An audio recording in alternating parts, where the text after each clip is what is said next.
આ ઓલા એવું છે આપણીને સ્ટેરિંગને લઈને છે ને મલ્ટિપલ ઇસ્યુ છે. આમાં મેઇનલી જમ્પ લીકેજ છે અને આ તમે જોઈ શકો છો ઓઇલ બધું નીકળી ગયું છે.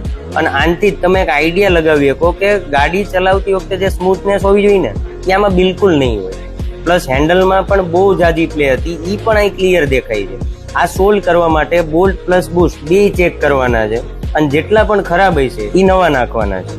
આ મડગાર્ડ પણ તૂટી ગયું છે તો આને પણ ફિક્સ કરવાનું છે. ફિક્સ કરવાનું કારણ એ છે કે ફિલહાલ માર્કેટમાં આ વસ્તુ અવેલેબલ છે નહીં, તો ફિક્સ કરવા સિવાય બીજો તો કોઈ રસ્તો નથી. બાકી ફ્રન્ટ વ્હીલમાં બેરિંગ પણ ફેલ જ હતા તો એ પણ ચેન્જ કરવાના હતા. અને જ્યારે અમે લોકોએ ગાડી ચેક કરવા ચલાવીને ત્યારે પ્રોપર એવું લાગતું હતું કે ગાડીમાં કંટ્રોલ સેજ પણ નથી. અને આ થવાનું જ છે કારણ કે પ્રોબ્લેમ બધા ફ્રન્ટ મિકેનિઝમના જ હતા. હવે હેન્ડલમાં આટલા બધા પ્રોબ્લેમ હોય જેમ કે બેરિંગ, જમ્પ, હેન્ડલ પ્લે, તો કંટ્રોલ રહેવાનું જ નથી ને. પણ આ બધા કામ થઈ જાય ને ત્યારે ગાડી એકદમ સ્મૂથ થઈ જાય અને જે કંટ્રોલિંગ ઇસ્યુ છે એ પણ સોલ્વ થઈ જાય.